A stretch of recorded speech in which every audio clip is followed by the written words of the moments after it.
অভিভাবক হিসাবে গ্রহণ করবেন, কেন করবেন, কেমন ভাবে করবেন, এই কথাগুলো আজকে আয়াতে আছে। কোন সূরা বললাম যেন? মায়েদা। বলেন বলেন। তাম পৃথিবীটা আল্লাহ মায়েদা বানিয়ে রেখেছেন। মায়েদা মানে দস্তরখানা। মায়েদা মানে কি? আরো জোরে বলেন। এখান থেকে একটা হাদিস এসেছে, আয়াতের শানে নতুনের ভেতরে পেয়েছি। নবীজি জানিয়েছিলেন যে মায়েদা মানে দস্তরখানা। তাম দুনিয়াটা আমার আল্লাহ খাবারের প্লেটের মতো সাজিয়ে দিয়েছেন। এখানে রিজিকের দায়িত্ব আল্লাহর, এটা কারো হাতে আল্লাহ দেয়নি। কুষ্টিয়ার মানুষেরা কারো রিজিকের দায়িত্ব কারো বাবার না, মায়ের না, স্বামীর না, সন্তানের না, নেতার না। রিজিকের দায়িত্ব কার? এজন্য যে দায়িত্ব আল্লাহ নিয়েছে ওইটা নিয়ে আপনার চিন্তা করার দরকার নেই। যেটার দায়িত্ব আল্লাহ নেয়নি ওইটা নিয়ে চিন্তা করেন। আল্লাহ নেয়নি কোন দায়িত্ব? আপনি কি করবেন না করবেন এই দায়িত্ব আল্লাহ নেয়নি। এখানে এমন কোন কাজ করা ঠিক না যে সব বন্ধ হওয়ার পরে আবার আফসোস করা লাগে। এমন কিছু কিছু কাজে আঞ্জাম দেওয়া দরকার। হযরতে আবু যর গিফারী রাদিয়াল্লাহু তাআলা আনহু বলেন, আমার বন্ধু মুহাম্মদুর রাসূলুল্লাহ সাল্লাল্লাহু আলাইহি ওয়াসাল্লাম আমাকে 7টা বিষয় উপদেশ দিয়েছিলেন জীবনে। আমার 7টা বিষয় সারা জীবন আমি মনে রেখে রেখে চলেছি। তার 1 নম্বরে আমার বন্ধু আমাকে বলতেন, আবু যর আখিরাতের বিষয় সব সময় উপরের দিকে তাকাবা, আর দুনিয়ার বিষয় সব সময় নিচের দিকে তাকাবা। যখনই মনের ভেতরে একটু কিছু কি আসবে, শয়তান হয়তো ওয়াসওয়াসা দিতে পারে যে তোর কি আছে, তখনই ভাববেন যে আমার চাইতে এমন মানুষ আছে যার আমার চাইতে কিছু নেই।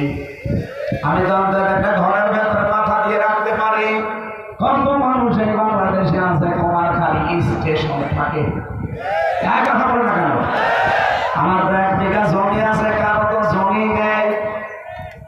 হযরত ঈসা রূহুল্লাহ আলাইহিস সালাতু ওয়াস সালাম উনি পৃথিবীর বিমুখ মানুষ ছিলেন। তার নিজের সম্পদ বলতে শুধুমাত্র একটা পানি খাওয়ার গ্লাস ছিল, গ্লাস। এবার নদীর পাশ দিয়ে যাওয়ার সময় দেখেন একটা লোক পানি খাচ্ছে, হাতের উপরে পানি তুলে আসলা করে।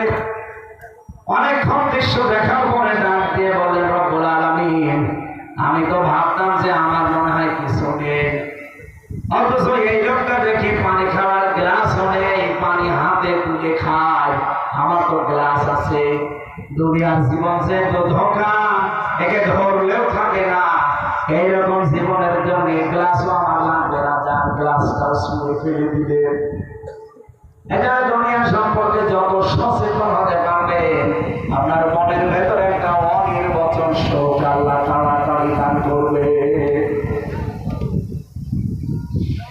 হযরতে আবু যর বলেন, 2য় নম্বরে সব সময় নবীজি আমাকে বলতেন, বন্ধু আবু যর আখিরাতের বিষয়ে সব সময় উপরের দিকে তাকাবা। যে আমি আর এই 33 বছর বয়সে কি করলাম, আমার এই বয়সে এমন মানুষ আছে তারা আমার আল্লাহকে খুশি করে ফেলেছে। এখানে যারা বসে আছে প্রথম সারিতে, এদিকে দেখ, এই যে প্রথম সারিতে যে কয়জন বসে আছি আমরা, কিয়ামতের ময়দানে যদি এই কয়জন মানুষকে আল্লাহ এক জায়গায় ডাক দেয়, বলেন তো এই কয়জন মানুষের ভেতরে আমরা যা করি ওই সময় কিন্তু আফসোস আসবে না? এখনই করা দরকার। প্রতিটি মানুষ যেন এখনই আমরা ভাবি যে কিয়ামতের দিন আল্লাহর সামনে যখন আমরা এই কয়জন দাঁড়াবো, আমি কি নিয়ে দাঁড়াচ্ছি আর উনি কি নিয়ে দাঁড়াচ্ছে।